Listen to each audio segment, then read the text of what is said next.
Lunch box పెడుతున్నానండి. Chicken గోంగూర.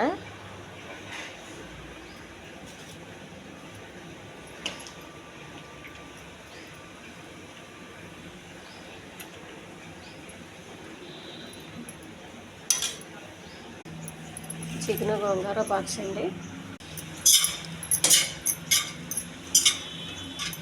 Carrot అండి, green peas, carrot,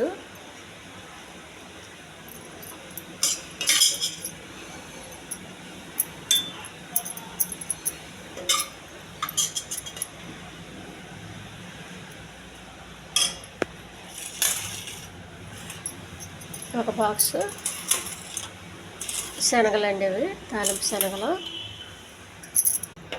కాబోలు శనగలు, బఠానీ, పాలకూర అండి.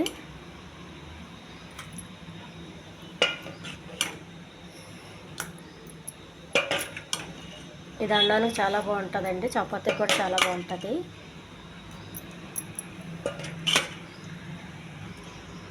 వెరీ గుడ్ పప్పు అండి. ఇది ఇలా చేసుకోవడం వల్ల చాలా బలంగా ఉంటారు పిల్లలు కానీ ఇంట్లో వాళ్ళు కానీ అందరూ.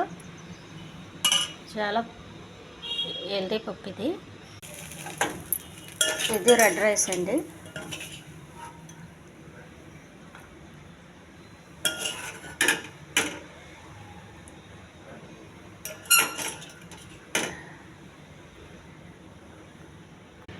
లంచ్ బాక్స్ అండి. ఈ ఛానల్ నచ్చితే సబ్స్క్రైబ్ చేయండి, షేర్ చేయండి, లైక్ చేయండి, కామెంట్ చేయండి. చికెను గోంగూర అండి. ఇది బ్రౌన్ రైస్కి రెడ్ రైస్ కూడా చాలా బాగుంటుంది.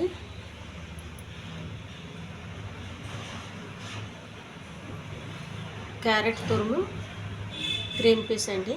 ఇది చపాతీకి బాగుంటుంది, అన్నానికి కూడా బాగుంటుంది. కాబోలి శనగలు తాలింపు అండి. ఈ పప్పు పాలాకండి. బఠానీ, కాబోలి శనగలు, పెసలు, కందిపప్పు ఇవన్నీ చేశానండి. రెడ్ రైస్ అండి. ఇది చాలా హెల్తీ ఫుడ్ అండి. ఇది చాలా టేస్ట్గా ఉంటుందండి. ఫుడ్ చాలా బలంగా ఉంటుంది పిల్లలకి పెద్దోళ్ళకి కూడా.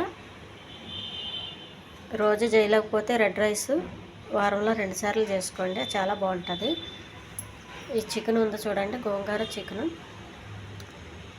మనకి చెప్పాలంటే వైట్ రైస్ చాలా బాగుంటుంది.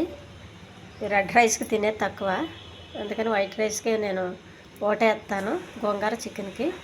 మిగతా ఇన్నాటికి కూడా ఈ రెడ్ రైస్ బాగుంటుందండి, బ్రౌన్ రైస్ బాగుంటుంది. ఎందుకంటే పుల్లగా గోంగూర చికెన్ ఉంటుంది కాబట్టి ఈ వైట్ రైస్